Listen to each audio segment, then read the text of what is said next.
Hi అండి. ఇవాళ మేమైతే బెంగళూరులో ఎలక్ట్రానిక్ సిటీ ఫేజ్ 2 కూరగాయల మార్కెట్కి అయితే వచ్చేసాము. ఇక్కడ కూరగాయల కాస్ట్ అయితే చాలా తక్కువే ఇస్తున్నారండి. ఇంకా బల్క్లో ఒకసారి కూరగాయలు కానీ తీసుకుంటే నార్మల్ రేట్ కంటే కాస్ట్ అయితే తగ్గించే ఇస్తున్నారు. మీకు కూడా ఇంట్రెస్ట్ ఉంది అంటే ఇక్కడ కామెంట్ సెక్షన్లో నేనైతే లొకేషన్ సెండ్ చేశానండి. ఇంట్రెస్ట్ ఉండే వాళ్ళు వెళ్ళి మార్కెట్కి వెళ్ళి కూరగాయలు అయితే తీసుకోండి. ఇప్పుడైతే మనం మార్కెట్ లోపలికి వెళ్దాం, పదండి చూసేద్దాం.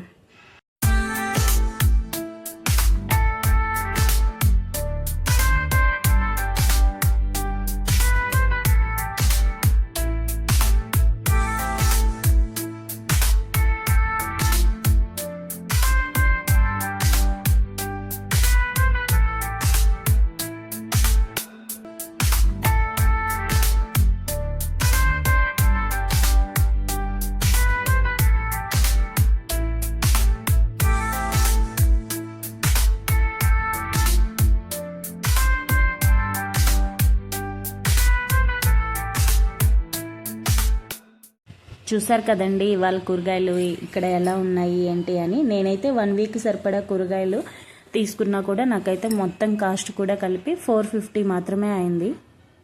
ఇక్కడ పచ్చి మామిడికాయలు మాత్రమే కిలో 120 అన్నారు. అది కొంచెం నాకు రీజనబుల్గా అనిపించలేదు. మిగిలినవన్నీ కూడా నాకు రీజనబుల్ ప్రైసే అనిపించింది.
టమాటో కూడా 2 కిలో 50 రూపీస్ అన్నారు. నాకైతే కాస్ట్ తక్కువనే అనిపించింది. అందుకే నేను కూడా ఒక 2 కిలో టమాటా అయితే తీసుకున్నాను.